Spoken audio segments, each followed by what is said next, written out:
Greetings, I'm Gerd Leonhard, futurist. I'm here in beautiful Cape Town, South Africa, with my friend Anton Musgrave, also futurist at Future World. And we're doing a new show, which you've seen in some of the other ones, I do hope. It's called The World by 2030. And there's one really burning topic we're going to address today, and that is the future of education. I kick it off by saying one of my favorite memes is, if you work like a robot will take your job. And if you learn like a robot, you'll never have a job. Let's start with that. So what is happening with education? Is it future fit for 2030? This is, of course, a rhetorical question.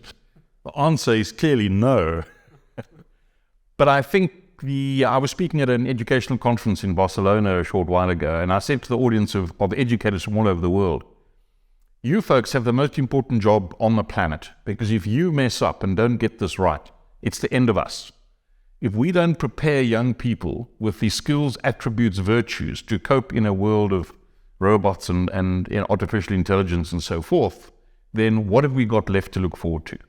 And I think if I go back to my own school career many decades ago, as yours probably too, Gerd, and the way we were taught, what we were taught, how we were taught, just doesn't prepare young people for what they face in reality. Social media has made it more complicated. It's made it much tougher for young people. How do they learn to be discerning? How do they filter out the noise?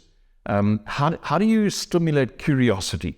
How do you think as a systems theorist about the complexities and interconnections in the world between different things, seemingly separate, but actually all interconnected?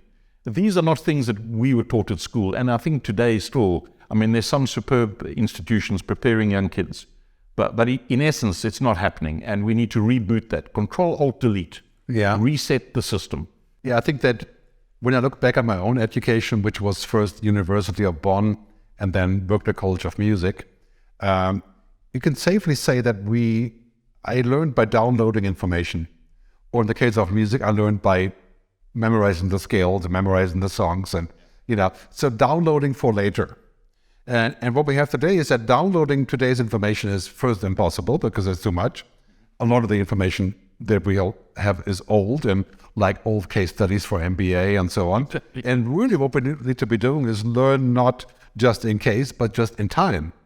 And for our whole life. Imagine, we're at the end of our learning period here, but if you're 30 today, you're going to keep learning and learning and learning and reinventing and making a new job.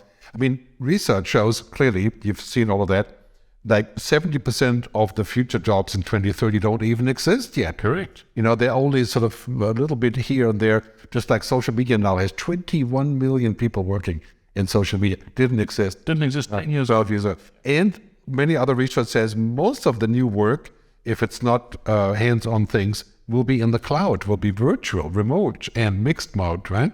So our kids will have to make their own job. They will have to make their own career. They have to invent what they're all about. They're going to have to collaborate. They're going to have to constantly shift.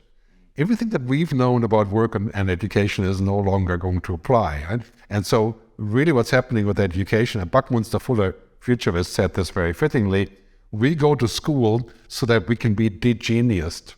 We can have the genius removed from our kids. Systematically, with great effort. And this is really what has been happening in a lot of schools. There are differences. For example, we have the Waldorf School and the Anthroposophical School, and a lot of really amazing schools in Finland that do this.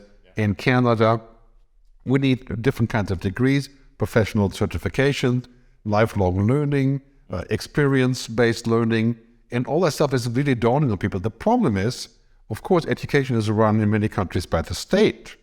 Right? And the state has certain rules and guidelines as to what has to be achieved. For example, tests, right? Well, I was going to say, how long do you think it takes any government or an educational system to change the pedagogy or the syllabus? It's years. And in the world we live in, we don't have years. And then there's another problem. It takes 5 years to change the syllabus. And then the people you're asking to implement the new syllabus, the teachers, are of a generation that's not prone to rapid change. Yeah, that's why I think, the next Google may very well first be in climate tech and then in education. because education is something that we can easily free from all of these circumstances, and we can also think of new ways of spending our money. Like many people in America say now, I do send off my kids to get an MBA for 200 grand, whatever it's going to cost, and have their debt or maybe I'll just invest in their startup, or I send them traveling to India. And I think, of course, in an ideal world, would be really both. And this is one of the really, really big challenges when we talk about AI and automation and job. Our kids have to be prepared to be more human, not less. And so we don't want a 4-year-old playing on the iPad all day long and trying to figure out what movie to watch. We want them to make a sandcastle, Yeah. The point is, and play on the iPad and understand the power of coding. Yeah. For example. Both, really. But coding is one of those things where I always say, okay, that's obviously great to know. It would have helped me greatly to know that. But easy coding, primitive coding is done by machines. I was going to say, the need to know it is not to do it. Right. It's to understand what the machine is doing and what you can ask the machine to do, and to understand when the machine is giving you garbage out. Right. I mean, I did a very interesting project recently, Gerd, with some schooling children in Boston. And I asked them at the end of 2 days of conversation, workshops and so forth, to make a movie, just a 3-minute movie to the head of their school to say, what do you want to leave with when you graduate after 12 years of school education? And it was fascinating. Every one of them said to me, leave me with a set of human virtues. Teach me, guide me, counsel me to have empathy. Now, empathy didn't feature much in my school. I went to one of those church schools, and it was many decades ago. So if you didn't do your homework, it was, a little bit of physical abuse, if you like, in today's world. But we were never taught empathy. And empathy is about perspective. And perspective is one of the most important things as we enter this new, very exciting world. We were never taught it. It was English, geography, math, science, Latin. Can you imagine? Because Latin was really important because I got whacked with a ruler too. Exactly. But I think this is like when we look at today's landscape of education, a lot of these things aren't really so much about skills, but about character, like building your character. For example, to be resilient is not really a skill; it's a character. Like you can make a lot out of nothing. To be resilient and agile, these are character things, and they're not like a skill of learning a spreadsheet or something. And I think our kids have to have character skills. They have to understand the truth. They have to talk to other people. They have to be communicative. They have to be entrepreneurs. They have to know how to make stuff up. And by the way, you need to be rewarded for failing, right?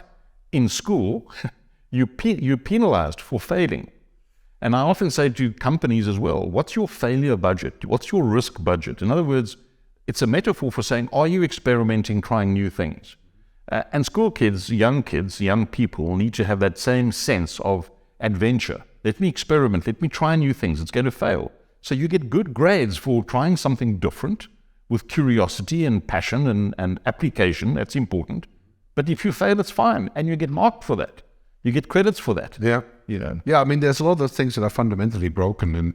And if you're looking at what the efforts to change that, for example, in Finland, we now have schools that don't have classes anymore. They have subject matters. Well, even the subject matters are not English geography, right? No, but they're like big subject. For example, like coffee or shop management. Sustainability, for example. They say, okay, we're going to talk about the green future, the green world. And then there's science, technology, diplomacy, math, negotiation. There's all of that and the class studies that for the half year and they're not chopped up by, different themes. And also they don't have tests.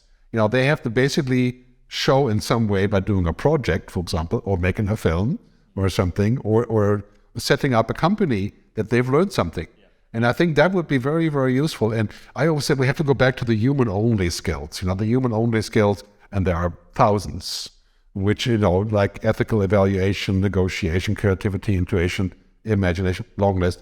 And what we have successfully done in the last 20 years is eradicated in most countries all of that stuff that was ephemeral, as it's called, right? Music, art, sports, ethics, everything has been eradicated towards STEM, science, technology, engineering, and math. I'm a great proponent that we should all study that and be aware of it, and that's no doubt really important.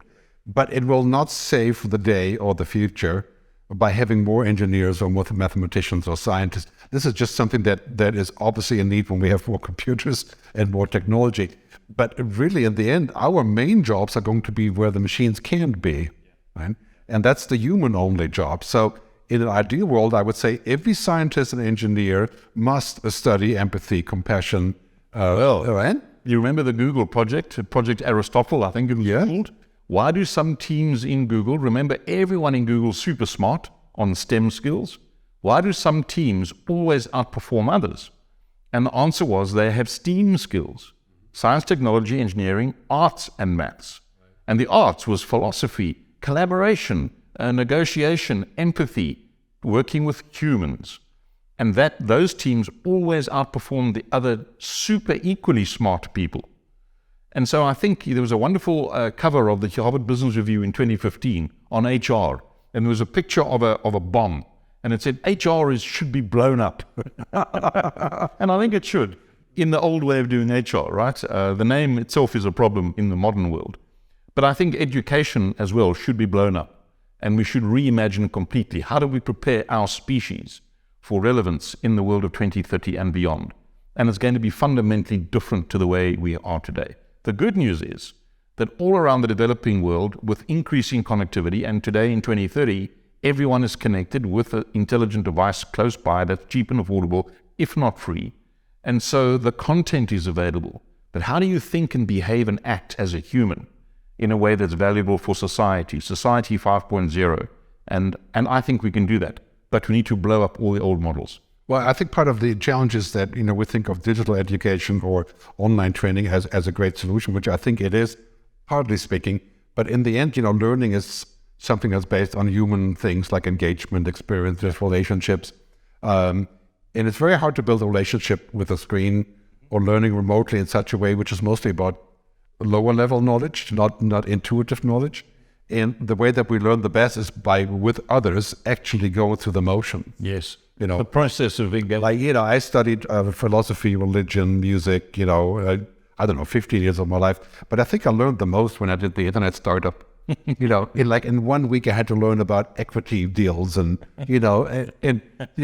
grumpy employees. Yeah, that was all right there. And I learned all these things. So I think this is one of the really, really difficult points for governments to embrace, is how to redo that to be future fit, because the resistance is huge to do away with this understanding that science is the ticket.